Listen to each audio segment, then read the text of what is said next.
As you can see from this first slide, this is lesson 825 from the CPM book, and I titled it Completing the Square, but really the goal here is to learn how to take a quadratic that's in standard form and change it to its vertex form. There's a lot of good reasons to have it in this form, right? As part of that, we're going to be reviewing squaring binomials. All right, so that's where we'll begin. Okay, so the first thing I'd like us to do is take a look at this. We looked at some special patterns of multiplying binomials, but we did not look at this one, and I purposefully waited to do this now. But let's say you're asked to determine what x plus 3 squared is, right? So as you can see here, I've rewritten it then as that's the same as x plus 3 times x plus 3. I'm distributing the x to both and then the 3 to both, and you can see what happens is you end up with x squared plus 3x, then plus another 3x plus 9, and so when you combine those, it doubles. All right, we will see that pattern show up. All right, so one thing I wanted to do is just kind of come back to algebra tiles, because we're going to be using algebra tiles to talk about completing the square. So note I've got them piled up so you can see the area of a figure that is x plus 3 times x plus 3, right? And you can see it even maybe a little more clearly this way, x plus 3 times x plus 3. And you can see when you're squaring it, since you want the length and the width to be exactly the same, they'll just be exactly cut in half.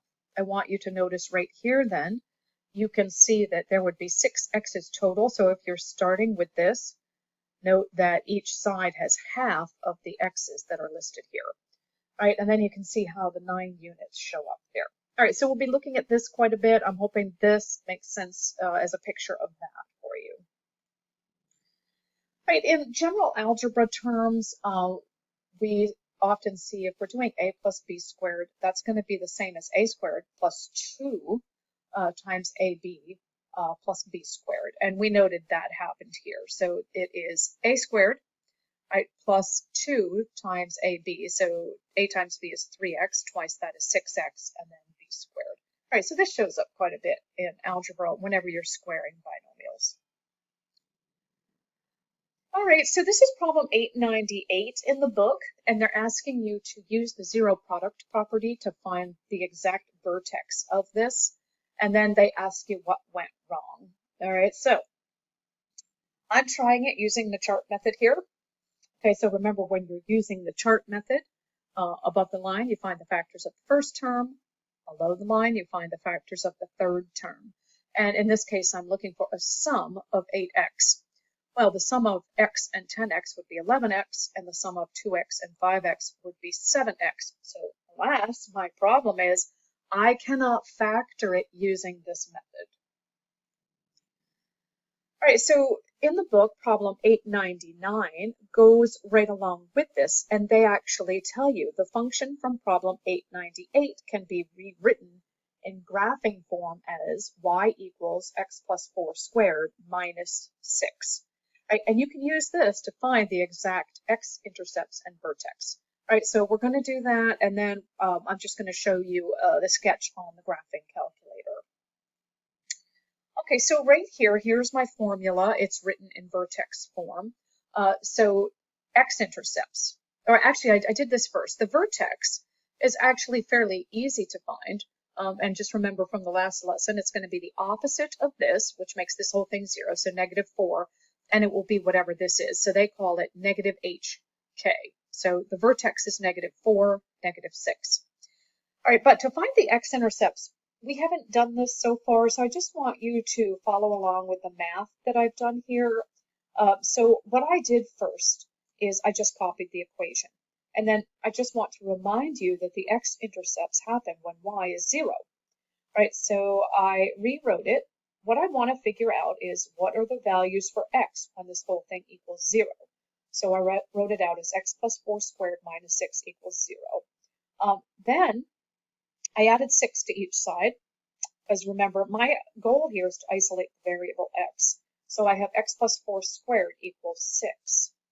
Right now, what I did next is I took the square root of each side. Again, that's fine to do. As long as you're doing the same thing to both sides of the equation, it works. So then I know that x plus 4 is equal to the square root of 6. Now notice I have a positive and negative here.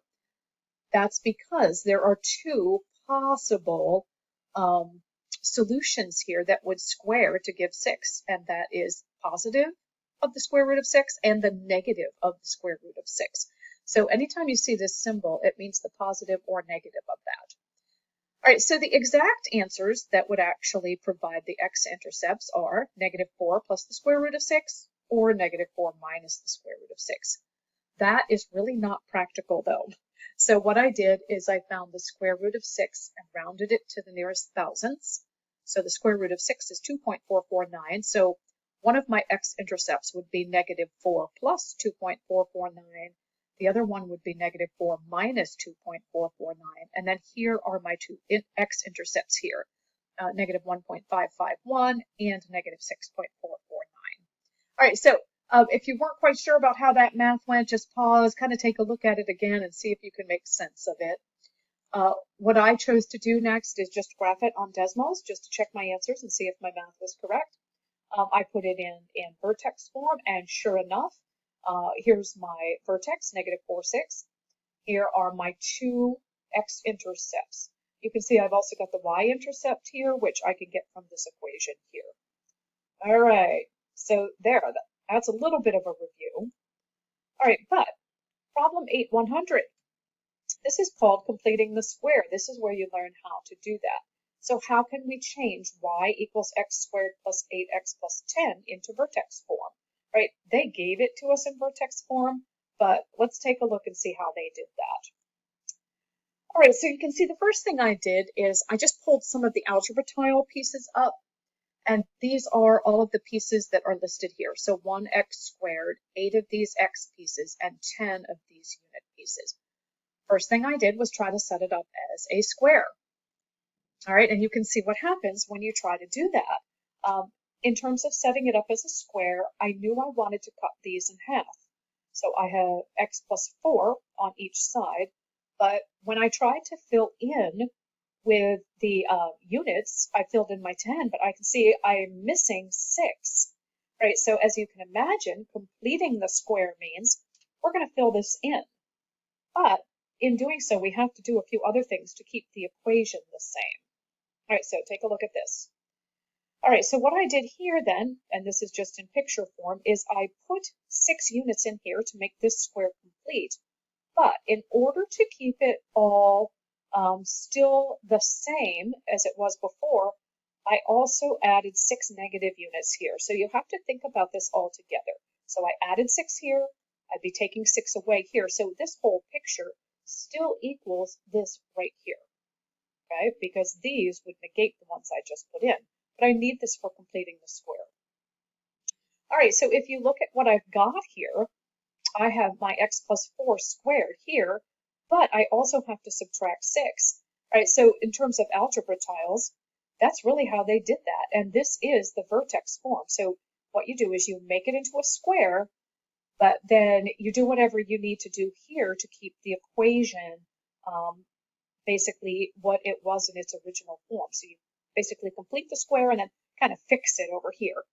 All right, so let's see how that happens if you're trying to do this without using algebra tiles necessarily. So I'll show you how this works. So this is problem 8-101, and they ask you to write this function in graphing form, then determine the vertex and the x-intercepts. All right, so I want to talk to you about a really cool method I saw in a video by a teacher by the name of Mrs. Quesnel, and I've actually given a link to her video if you'd like to look at it. So I want to make sure I'm giving credit where credit is due. This is from a different teacher, but I loved the method that she used. Okay, so the first thing that she did is she took the original equation and she separated the piece that is just the unit numbers. All right, so x squared plus 6x, and then she just pulled the positive 7 over to the side. I kind of did that with the algebra tiles just to show a picture of it. All right, and then what she wants to do is she wants to create the square that would be x plus 3 squared. So we already know then that the side should be x plus 3 times x plus 3. So I've set it up, and I still have the 7 over on the side. All right, then the way she does that is she squares this out to see what it would be, and it would be x squared plus 6x plus 9. Right, this is the important thing right here. Since she basically would be adding 9 if she squared this out, she actually says, then I want to subtract 9. So all of these negatives are to actually take care of what I added to complete the square. So basically, you think about what it would take to complete it in terms of units and subtract it. And then she combined all of these, so that would be combining the negative 9 and the positive 7. And that gives the function as x plus 3 squared minus 2. All right, again, if this didn't make total sense, just try watching it again, but you could also watch Mrs. Quesnel's video. She's very clear. Okay, so then you can see again, I just copied this here. When I combined everything, my vertex form was x plus 3 squared minus 2. All right, so when I did this, I got the vertex as negative 3, negative 2. And then I did some math again to get the x-intercepts. So again, I set the whole thing equal to 0 to get my x-intercepts. Determined that x plus 3 squared is equal to 2. Found the square root of each side. So that gives me x plus 3 is equal to the positive and negative of the square root of 2. This gives me my two x-intercepts. So my first one would be negative 3 minus 2. All right, because I needed to move the negative 3 onto this side. I should have said that. So the first one would be negative 3 minus the square root of 2. The second one would be negative 3 plus the square root of 2. The square root of 2 is 1.414, rounded to the nearest thousandth. So negative 3 minus 1.414 is negative 1.586. And then, oh, you know what? I have these backwards. Negative 3 minus 1.414 is negative 4.414.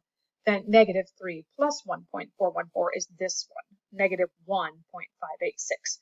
Those are still the two x-intercepts. I just wrote them in a different order. All right, so let's just graph it and see if that ended up being the same as what I just got. So I decided to put it in Desmos in its original format, the standard form, to see if I got the same things as I did when I looked at this myself. So the x-intercept, yep, sure enough, that's negative 3, negative 2. And then the x-intercepts I did that information on the other side. So I have negative 1.586 and negative 4.414. Sure enough, the graph gave me the same thing. And also I have the y-intercept here, which you can get very easily from the standard form. All right, so this is the slideshow that I was talking to you about, and I'm going to actually ask you to watch Mrs. Quesnel's as well, and I'll ask you a question about that. She just does a really nice job with this, and it is her method that I use myself to complete the square. So thank you for watching. Watch this next one, and then please fill out the Google Doc to show me that you paid attention to today's lesson. All right, nice work, everybody.